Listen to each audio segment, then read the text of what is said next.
ஐந்து கரத்தனை யானை முகத்தினை இந்தின் இளம்பிறை போலும் எயிற்றனை நந்தி மகந்தனை ஞான கொழுந்தினை புந்தியில் வைத்தடி போற்றுகின்றேனே. எல்லோரும் நலமோடும் வளமோடும் வாழ எல்லாம் வல்ல பரம்பொருளை வேண்டிக் கொள்கிறேன். நமசிவாய வாழ்க. அன்பானவர்களே, நான் சேலத்திலிருந்து வாஸ்து ஜோதிடர் ஜனார்த்தனன் பேசுகிறேன். கடந்த 15 ஆண்டு காலமாக ஜோதிடம் மற்றும் வாஸ்து சார்ந்த துறைகளில் நான் கற்றுக்கொண்ட, நான் பார்த்த, அனுபவத்தில் உணர்ந்து கொண்ட விஷயங்களை உங்களோடு பகிர்ந்து கொள்வதில் ஒரு பெரும் மன மகிழ்ச்சியும் ஒரு நிம்மதியும் அடைகிறேன்.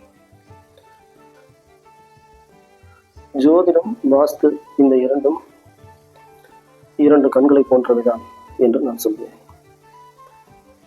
இந்த வாழ்வு பல புரியாத புதிர்கள் நிறைந்தது, பல விடை தெரியாத வினாக்கள் நிறைந்தது இந்த வாழ்வு. இதில் ஒரு வழிகாட்டியாக நமக்கு இருக்கக்கூடிய விஷயங்கள் தான் இந்த ஜோதிடமும் வாஸ்துவும். நம்மளுடைய விதி எப்படி வரையப்பட்டிருக்கிறது, நம் வாழ்க்கை எப்படி இருக்கும் என்று இறைவனால் எழுதப்பட்டிருக்கிறது என்பதை அறிந்து உணர்ந்து அதற்கு தகுந்தபடி நம்முடைய வாழ்க்கையை சிரமங்களை குறைத்துக் கொண்டு நல்ல நிலைக்கு எடுத்துச் செல்வதற்காக நமது முன்னோர்களால் சொல்லப்பட்டதே இந்த ஜோதிடம் மற்றும் வாஸ்து சாஸ்திரம் என்பது. இந்த கலையில், இந்த மாபெரும் 2 கலைகளில் கடந்த 15 ஆண்டு காலமாக நான் பெற்றுக்கொண்ட விஷயங்கள், நல்ல விஷயங்கள், கெடுதலான விஷயங்கள், என்னுடைய அனுபவம், எனது பார்வை உங்களுக்கெல்லாம் பயன்படட்டும் என்ற நல்ல நோக்கத்தில் தான் இந்த பதிவுகளை தொடர்ந்து பதிவு செய்யலாம் என்று இருக்கிறேன். நம்மளுடைய அனுபவம் யாருக்குமே பயன்படாமல் போயிட்டா எப்படி 4 பேர் நல்லா இருக்கணும் அப்படிங்கிறதுக்காக தான் அந்த காலத்தில் நம்ம பெரியவங்க நிறைய விஷயங்களை சொல்லிட்டு போயிருக்கிறாங்க. இதில் நாம் கற்றுக்கிட்டது, நாம் அனுபவத்தில் பார்த்த விஷயங்களை நாம் பகிர்ந்து மற்றவங்களுக்கு அதன் மூலமாக ஒரு வழிகாட்டுவது என்பது எதிர்கால சமுதாயத்துக்கு நாம் செய்யக்கூடிய ஒரு சேவை. அப்படிதான் பெரியவங்க நம்மளுக்கு பண்ணிட்டு போயிருக்கிறாங்க. நம்ம வாழ்க்கையில் ஏற்படக்கூடிய பல்வேறு விதமான சிக்கல்கள், பல்வேறு விதமான பிரச்சனைகள், அதற்கான தீர்வுகள் என்ன, ஏன் இப்போ இருக்கிறோம், எதனால் நமக்கு சிக்கல்கள் வருது, ஏன் இந்த பிரச்சனைங்க, இது எல்லாத்துக்கும் பதில் சொல்லக்கூடிய ஜோதிடம். அதிலிருந்து வெளியில் வர்றதுக்கான வழிகள் என்ன, அல்லது உபாயங்கள் இருக்குதா, நாம் இந்த கஷ்டங்கள் இருந்து ஒரு தனிப்பட்ட மனிதனோ அல்லது ஒரு குடும்பம் அல்லது ஒரு சமுதாயம் சிரமங்கள்ல இருந்து வெளியே வர்றதுக்கான வழி வாய்ப்புகளை சொல்றது வந்து பிரசன்னம். ஆக ஜாதகம் பார்க்குறோம் அப்படிங்கிறப்ப அதில் நிறைய விஷயங்கள் நம்ம மக்களுக்கு நல்ல விஷயங்கள் எடுத்து சொல்கிறோம். அதுக்கும் மேற்கொண்டு அவங்களுடைய கர்மா என்ன, ஏன் தொடர் துன்பங்களில், தொடர் கஷ்டங்களில் ஜனங்க சிரமப்படுறாங்க அப்படிங்கிறத பிரசனங்கள் மூலமாக அதுக்கு ஒரு தீர்வு அப்படிங்கிறது நம்ம கொடுக்கணும். இறைவன் அருளால் அது முக்கியம், நம்ம கையில் ஒன்றும் இல்லை. அதுக்கடுத்து வாஸ்து மிக பிரம்மாண்டம்.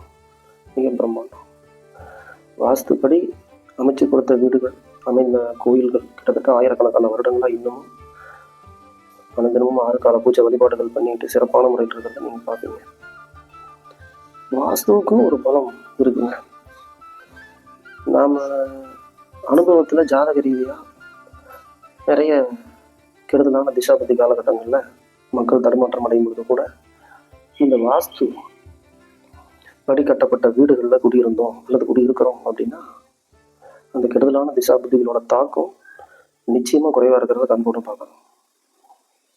ஆக வாஸ்து என்பது பல்வேறு விதமான கடினமான சூழ்நிலைகள், சிக்கலான ஒரு சமயங்கள் இருந்து நம்மளை காப்பாற்றுதுங்கிறது அனுபவத்தில் பார்த்த உண்மை.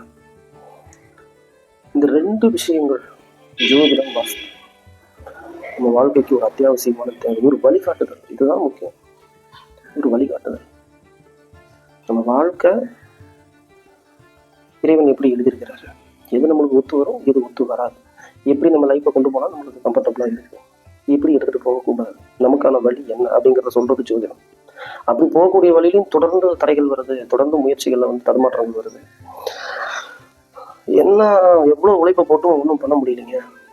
என்ன பண்ணாலுமே ஒரு பிரேக் ஆகுது, எங்கே பிரச்சனைன்னு எங்களால் கண்டுபிடிக்க முடியல அப்படிங்கிறதுக்கான தீர்வு கண்டுபிடிச்சு சொல்கிறதுங்கிறது பிரசன்னம். அதில் பலவிதமான பிரசன்னங்கள் உண்டு. ஜாமக்கோல் பிரசன்னம், தாம்பூல பிரசன்னம், சோழி பிரசன்னம், இப்படி சொல்லிட்டே போகலாம். இப்படி நம்மளுக்கு எந்த பிரசன்னம் பார்க்கணும் அப்படின்னு இறைவன் விதிச்சிருக்கிறாரோ அந்த பிரசன்ன முறைகளில் போய் நம்ம கண்ணுக்கு தெரியாமல் நம்ம நிழலாக பின்தொடர்ந்து வர நம்ம கர்மாவை நம்ம கழிச்சிக்கிறதுக்கோ அல்லது குறைச்சிக்கிறதுக்கோ ஒரு சந்தர்ப்பத்தை இறைவன் மூலமாக நம்மளுக்கு கொடுக்குறது தான் பிரசன்னம்.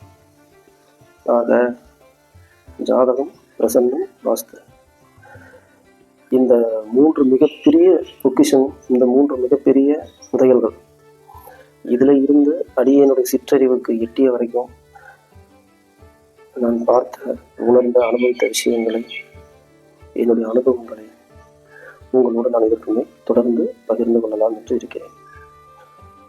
நான் பகிர்ந்து கொள்கின்ற சிறு விஷயம் கூட உங்களுடைய வாழ்க்கையில் ஒரு விழிப்புணர்வை ஏற்படுத்துகிறது, ஒரு வழிகாட்டுகிறது, ஒரு ஆறுதலை தருகிறது என்றால் அதுவே எனக்கு எல்லையில்லாத நிம்மதியை தரும்.